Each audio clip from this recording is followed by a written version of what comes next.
تو امریکی صدر کی گفتگو آپ نے ملاحظہ کی، اب امریکہ تو نہیں رک رہا۔ صدر ٹرمپ کی ہدایت پر اگر ہم بات کریں تو امریکی فوج نے ایران پر لگاتار چوتھی رات بھی بم برسائے۔ بندر عباس، سیرے، قشم اور چابہار میں دھماکے ہوئے۔ کیش میں پانی کی اور بجلی کی تنصیبات کے قریب امریکی راکٹ گرے۔ بوشہر کی بات کریں جہاں پر نیوکلیئر پاور پلانٹ ہے، بہت ہی اہم ٹارگٹ ہے یہ، اس کے اطراف بھی فضائی دفاعی نظام فعال ہو گیا ہے، کیونکہ ظاہر ہے وہ تو ایک سینسٹیو ایریا ہے نا، اسے آپ وہاں سے آپریشنل کرنا ہے۔ کمانڈر سینٹ کام نے یہ الزام لگایا جناب کہ 7 دنوں میں ایران نے تجارتی جہازوں کو نشانہ بنایا جن میں درجن کے قریب شہری ہلاک ہوئے۔ یہ وہ دعویٰ ہے جو سینٹ کام کر رہا ہے۔ لاپتہ یا زخمی بھی ہوئے ہیں۔ سینٹ کام کی جانب سے یہ بھی بتایا جا رہا ہے کہ جو حملے ہوئے ہیں اس میں کچھ شہری جو ہے وہ زخمی بھی ہوئے ہیں۔ اب ایران کی جوابی وار بھی جاری ہے، کیونکہ اردن کے ارزق ایئر بیس پر حملے کی ویڈیو جاری کر دی ہے، آپ کو ہم ساتھ میں دکھا بھی رہے ہیں، اپنی ٹیلی ویژن اسکرین پر آپ دیکھ سکتے ہیں۔ بحرین میں امریکی ہتھیاروں کا ذخیرہ تباہ کرنے کا ایک یہ دعویٰ ہے۔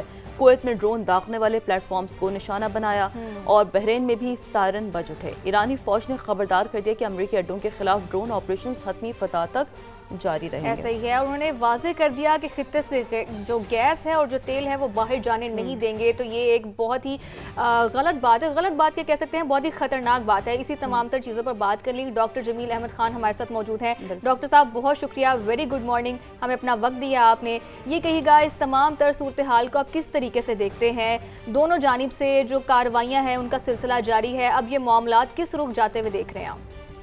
اس پہ تو کوئی رائے نہیں ہے کہ چیزیں ایسکالیٹ ہو رہی ہیں، لیکن دیکھنا یہ ہے کہ اس کا لیول آف ایسکالیشن کہاں تک جائے گا، یہ بات کہاں تک پہنچے گی، اس کا علم تو اس وقت 100% کوئی کسی کو نہیں ہو سکتا، لیکن جو حالات و واقعات بتاتے ہیں اگر اس کا اعادہ کر لیا جائے چند لمحوں میں تو اندازہ یہی ہوتا ہے کہ ڈونلڈ ٹرمپ کا جو طریقہ کار ہے اپنے ملک کو چلانے کا اور دنیا پہ جس طریقے سے انہوں نے ایک طریقہ کار رکھا ہوا ہے ڈپلومیٹک اور ڈائریکٹ ڈیل کرنے کا وائٹ ہاؤس سے، تو اس کے مطابق تو لگتا یہی ہے کہ گھڑی میں تولا گھڑی میں ماشا، اور یہ دوبارہ ایسکالیٹ کرنے کے ساتھ ساتھ انہوں نے کہہ دیا ہے کہ ایران اگر میز پر نہیں آیا یا دوبارہ ایران نے معاہدے کے طرف دوبارہ شروع نہیں کی گفتگو اور ٹاکس، تو پھر اس کے بعد میں اگلے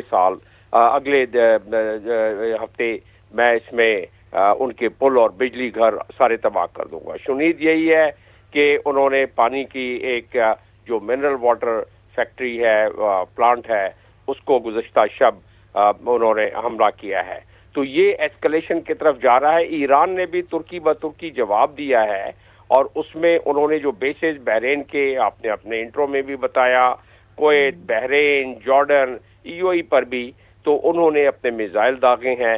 پچھلی مرتبہ کی طرح اس مرتبہ بھی نقصان امریکن بیسز پر ہوا ہے۔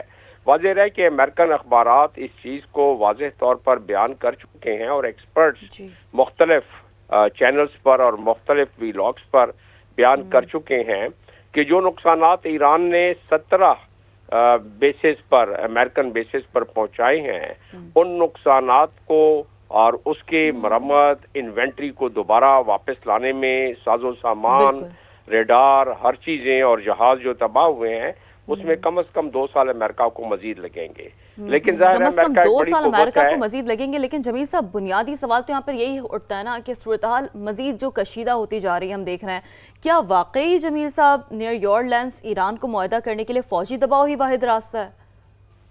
نہیں، فوجی دباؤ تو اگر ہوتا واحد راستہ تو پھر 107 دنوں میں امریکہ اپنے اہداف حاصل کر لیتا۔ اگر یہی راستہ تھا تو امریکہ نے ڈونلڈ ٹرمپ نے اس کی تو ٹرائی کر لی، ایک اور چیز انہوں نے ایک اور معاملے کو ٹرائی کر لیا اور وہ ہے اکنامک اسٹرینگولیشن، یعنی اکنامیکلی معاشی طور پر بھی ایران کا گلا گھونٹا، اس پہ بھی ان کو وہ اہداف نہیں ملے۔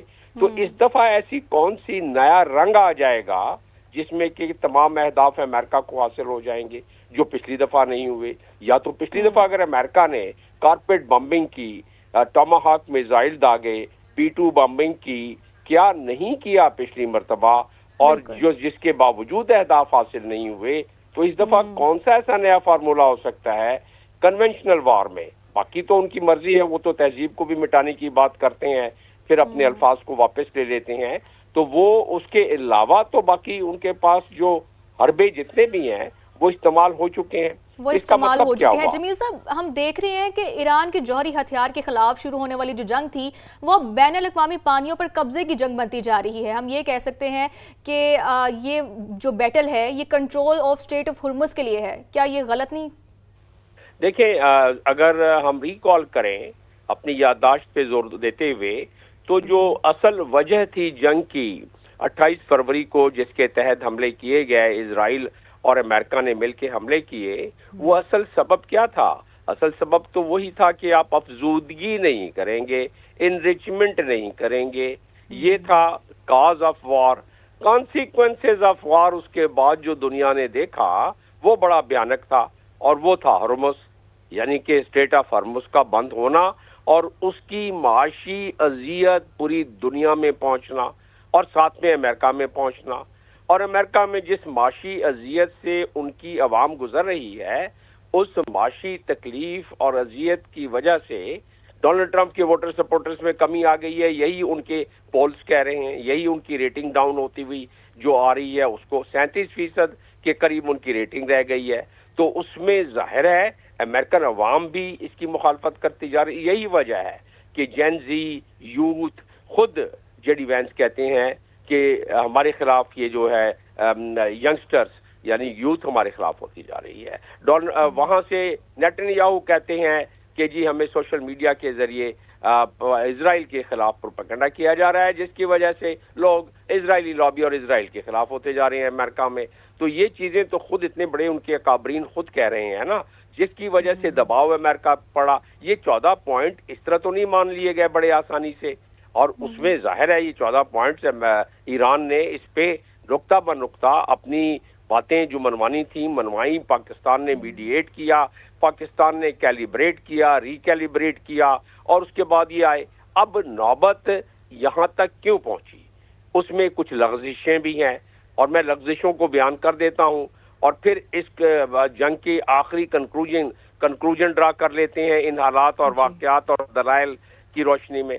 تو پہلے حالات و واقعات میں نے آپ کو بتا دیے، اب چند میں دلائل دے دیے کہ جنگ کی میں کیا اہداف حاصل کیے، کیا کچھ نہیں کیا پہلے. اور اب ہم دیکھ لیتے ہیں کہ یہ اس کی روشنی میں، اور اس وقت جو 50,000 فوجی ہیں اس پورے علاقے میں، اور اسٹیٹ آف ہرمز کو جس مضبوطی کے ساتھ ایران نے اپنے قبضے میں 104 میل کی پٹی پر ایک طرف پہاڑی سلسلہ ہے، اس پہاڑی سلسلے کے ساتھ ساتھ کوسٹل لائن ہے، ان پہاڑی سلسلوں میں ٹنلز بنے ہوئے ہیں، ان ٹنلز میں انہوں نے اپنے ڈرونز، اپنے میزائلز، اپنی ساری قوت کو رکھا ہوا ہے، جس کو امریکہ کو اگر قبضہ کرنا ہوتا، اور امریکہ اگر سارے جس طرح ڈونلڈ ٹرمپ پرسوں بھی کہہ رہے تھے، کل بھی کہہ رہے تھے کہ ہم نے 156 جہاز ان کے جو ہیں وہ سمندر غرق کر دیے، برد کر دیے، ان کے ہوائی جہازوں کو ہم نے تباہ کر دیا، ان کی عسکری قوت کو تباہ کر دیا ایران کی. تو پھر تباہ کر دیا تو آ کے کیوں نہیں قبضہ کر لیتے ہیں ایران پر؟ تو پہلے بھی ایسا نہیں ہوا، اور اب بھی ایسا کیسے کر لیں گے؟ تو اسٹیٹ آف ہرمز کو قابو کرنے کے لیے واحد راستہ جو ڈونلڈ ٹرمپ کے پاس رہ گیا ہے یہ 50,000 فوجی اور 20 بحری جہاز اور وہ لے کے آ رہے ہیں. جو خطرناک بات ہے، جو خطرناک بات ہے، اس سے وہ قبضہ کرنے کی بوٹس آن گراؤنڈ اگر کریں گے کوشش. ٹھیک ہے، بہت شکریہ ڈاکٹر جمیل احمد صاحب ہمارے ساتھ موجود تھے، اور بڑا ہی مفصل انداز میں انالیسز ہے مجموعی طور پر جو صورتحال ہے، آگے کیا ممکنہ طور پر معاملات ہو سکتے ہیں، اس پر انہوں نے اپنا انالیسز شامل کیا.